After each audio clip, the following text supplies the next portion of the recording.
Bhartrhari says in his work Vakyapadya that what communicates the meaning of a word or sentence is technically called sphota. It is of three kinds. One is sphota of Varn, which literally means the alphabet, Padasphota, sphota of Padas, and the last one is Vakya sphota, the meaning Vakya that is sentence. Hello friends, welcome back to my YouTube channel EduRocket. Friends, P Y Qs यानी previous year question की जो series start की गई है उसकी ये next video है जिसमें हम आपके लेकर आए हैं स्फोटा थ्योरी से रिलेटेड प्रश्न। तो इस शॉर्ट नोट्स में पूछा जाता है जो जून 2022 और दिसंबर 2021 में पूछा गया है। तो MBG 5 literary criticism and theory की ये फर्स्ट वीडियो है। तो फ्रेंड्स, आइए विदाउट एनी डिले हम आज की वीडियो को स्टार्ट करते हैं।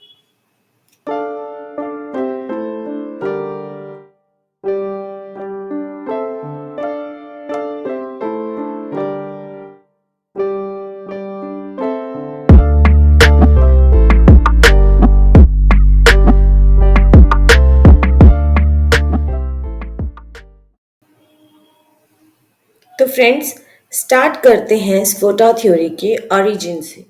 तो ये एसोसिएट है भर्तृहरि के उनके वर्क जो वाक्य पद्या है उसमें इन्होंने स्फोटा के बारे में बताया है। ये एक संस्कृत वर्ड है यानी संस्कृत लैंग्वेज से लिया गया है जो डिराइव किया गया है फ्रॉम द वर्ड स्फट। स्फट का मीनिंग क्या होता है? टू बर्स्ट या फिर डिस्क्लोजर करना या ओपनिंग ऑफ समथिंग। तो काफी इंपॉर्टेंट कॉन्सेप्ट है in the Indian grammatical tradition of व्याकरण। सो बेसिकली ये रिलेटेड होता है to the problem of speech production that highlights the role of sounds और स्पीच इन कन्वेइंग meaning. तो how the mind orders linguistic units into coherent discourse and meaning.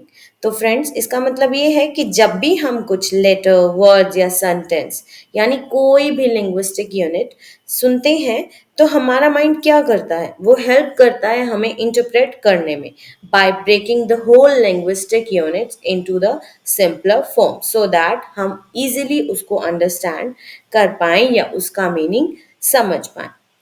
आगे हम देखते हैं फ्रेंड्स कि किसी भी वर्ड के देखिए दो फेसेस दिखाए गए हैं, एक इंटरनल और एक एक्सटर्नल। इंटरनल का मतलब क्या होता है कि उसका अर्थ हमें जानना है, जबकि एक्सटर्नल का मतलब होता है उसकी साउंड या फिर उसकी ध्वनि हमें जाननी है।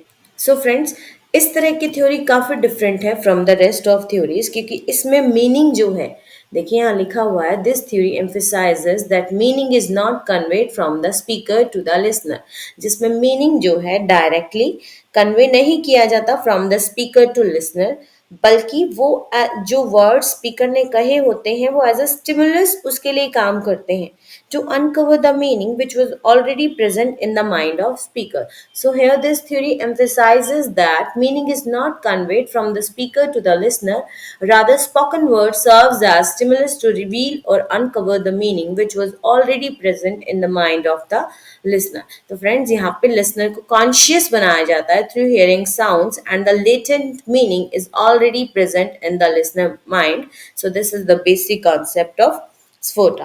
तो इसमें होता क्या है, लिसनर को कॉन्शियस कर दिया जाता है with the help of stimulus, जिससे जो स्पीकर कहना चाहता है उसका लेटेंट मीनिंग जो ऑलरेडी लिसनर के अंदर होता है, उसके माइंड में होता है, वो उसे अनकवर कर पाए और इजीली उसकी मीनिंग को अंडरस्टूड कर पाए।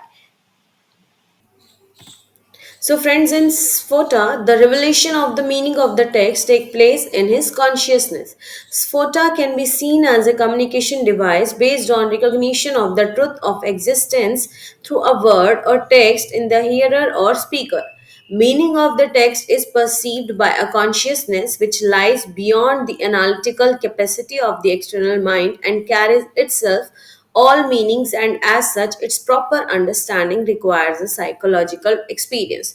तो देखिए जहाँ यहाँ पे दिया हुआ है कि स्फोटा थ्योरी को समझना पूरा एक साइकोलॉजिकल एक्सपीरियंस है, क्योंकि इसे एज ए कम्युनिकेशन डिवाइस देखा जाता है जिसमें स्पीकर कुछ बातें बोलता है, हियरर उसको डायरेक्ट मतलब कन्वे नहीं कर पाता खुद से, वो अपने ही कॉन्शियसनेस में उसके मीनिंग ऑफ टेक्स्ट जो भी स्पीकर ने बोला है उसके मीनिंग को परसीव करता है, जो एक बियॉन्ड द एनालिटिकल कैपेसिटी होती है हमारे एक्सटर्नल माइंड की और जो कैरी करता है अपने आप से खुद में एक मीनिंग जिसकी प्रॉपर अंडरस्टैंडिंग को रिक्वायर करना एक साइकोलॉजिकल एक्सपीरियंस कहलाता है।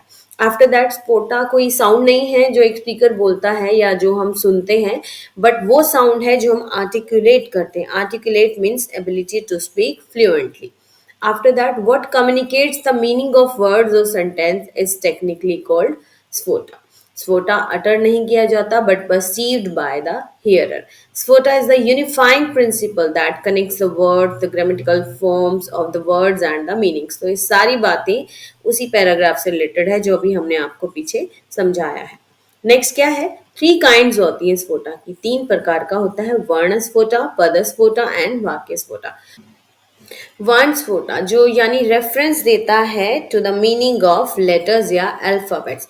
नेक्स्ट पद स्फोटा जो स्फोटा मीनिंग बताता है of the word, and the वाक्य स्फोटा that is the last one जो literally means about the sentence. तो यहाँ पे तीनों की डेफिनेशन भी दी हुई है, वर्ण स्फोटा, द स्फोटा, वर्ण, which literally means the alphabet, so that वर्ण स्फोटा is a reference to the meaning of letters or the syllables. After that, pada sphota, sphota of padas, that is the meaning of the words.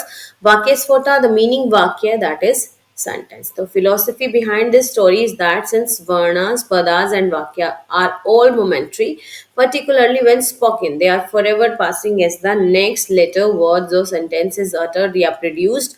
Thus, the coexistence of several letters, words, and sentence is not possible. So क्या meaning है इसका? ये जो सारे जो words बताए गए हैं, जैसे लेटर है, वर्ड है, सेंटेंस है, ये सब क्षणिक है, मोमेंट्री है। कैसे? क्योंकि जैसे हम नेक्स्ट लेटर या नेक्स्ट वर्ड को प्रोड्यूस करते हैं या अटरेंस होती है उनकी, या वो बोले जाते हैं, उनके साथ ही जो बिफोर वन हमने बोला है वो ऑलरेडी समाप्त हो जाता है। तो इसलिए पॉसिबल नहीं है इनका कोएग्जिस्टेंस होना, सेवरल लेटर्स, वर्ड या सेंटेंस का एक साथ। तो according to Bhartrihari, act of speech जो है वो तीन स्टेजेस से बना है। Firstly conceptualisation by the speaker, second performance of speaking, and the third one is comprehension by the interpreter. So friends, firstly conceptualisation by the speaker. Conceptualisation का मतलब होता है process of forming a general notion, यानी concept और idea of any of the topic, means what we meant and what we don't mean by such terms. जो भी हम बोल रहे हैं उसके बारे में हम क्या जानते हैं क्या नहीं जानते, क्लियर वे में उसको अपने माइंड में कॉन्सेप्ट को बिठा लेना एक मेंटल प्रोसेस है of organising one's observation and experience into a meaningful way. Second, performance of speaking. Performance means एक ऐसी टॉक या ऐसी कम्युनिकेशन जो हम ट्रांसमिट करते हैं, कुछ आइडियाज जो भी हमने बनाए हैं उसको ट्रांसमिट करना बिफोर एन ऑडियंस, जैसे कि प्रेजेंटेशन होती है, अनाउंसमेंट होती है या स्पीच होती है। तो एक तरह से मैसेज कन्वे किया जाता है लिसनर को, सो दैट ही और she could understand the meaning in a clear way. Next and last one is comprehension by the interpreter या फिर लिसनर। कॉम्प्रिहेंशन होता है कि अंडरस्टैंडिंग होना, how well you understand, means analyzation of the meaning of what you hear, read और see to determine the speaker's intention. For an example friends, जैसे ये video बनानी थी तो उसके लिए पहले मैंने कॉन्सेप्ट को माइंड में रेडी किया।